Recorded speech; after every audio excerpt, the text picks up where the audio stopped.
Sir production wise ನೋಡಿದಾಗ ಕೃಷ್ಣಲೀಲಾಲಿ ಒಂದು high budget movie, ಯುದ್ಧಕಾಂಡನೂ ಅಷ್ಟೇ ಬಜೆಟ್ ತೊಗೊಂಡಿತ್ತ ಅಥವಾ ನಿಮ್ಮ ಡೌನ್ಫಾಲ್ ಆಗಿದ್ದರಿಂದ ನೀವು ಸಾಲ ಮಾಡಿ ತಂದು ಹಾಕಬೇಕಾಗಿತ್ತು? ಸೊ ಅದೆಲ್ಲ ಪ್ರಾಬ್ಲಮ್ಸಿಂದ ಹೇಗೆ ನಡೀತು ಈ process?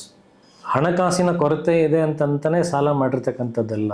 And at the same time ಬೇರೆ ಇನ್ವೆಸ್ಟರ್ಸ್ನೂ ಹುಡುಕಿದ್ವಿ ನಾವು. ಯಾರು ಇನ್ವೆಸ್ಟರ್ಸ್ ಈ ಥರ ಕಥೆಗೆ ಮುಂದೆ ಬರಲಿಲ್ಲ. ಸೊ ಆ ಟೈಮಲ್ಲಿ ಯಾರು ಮುಂದೆ ಬಂದಿಲ್ಲ ಅಂತ ನಾವು ನಿಂತ್ಕೊಳ್ಳೋಕ್ಕಾಗಿಲ್ಲ. It's loan commitment just because to make a good product. ಒಂದು ಬಿಸ್ನೆಸ್ ನೀವು ಎಸ್ಟಾಬ್ಲಿಷ್ ಮಾಡಬೇಕಂದ್ರೆ ಎಂಥ ದೊಡ್ಡವರು ಕೂಡ ಲೋನ್ ಮಾಡೇ ಮಾಡ್ತಾರೆ. ಎಂಥ ದೊಡ್ಡ ಬಿಸ್ನೆಸ್ ಮ್ಯಾನ್ಸ್ ತೊಗೊಂಡ್ರು they have to undergo loan. ಯಾರು ಕೈಯಲ್ಲಿ ಮನೆಯಲ್ಲಿ ದುಡ್ಡು ಇಟ್ಕೊಂಡು ಕೂತಿರಲ್ಲ. ನಾನು ಹೇಳಿದ್ದು ಕಷ್ಟ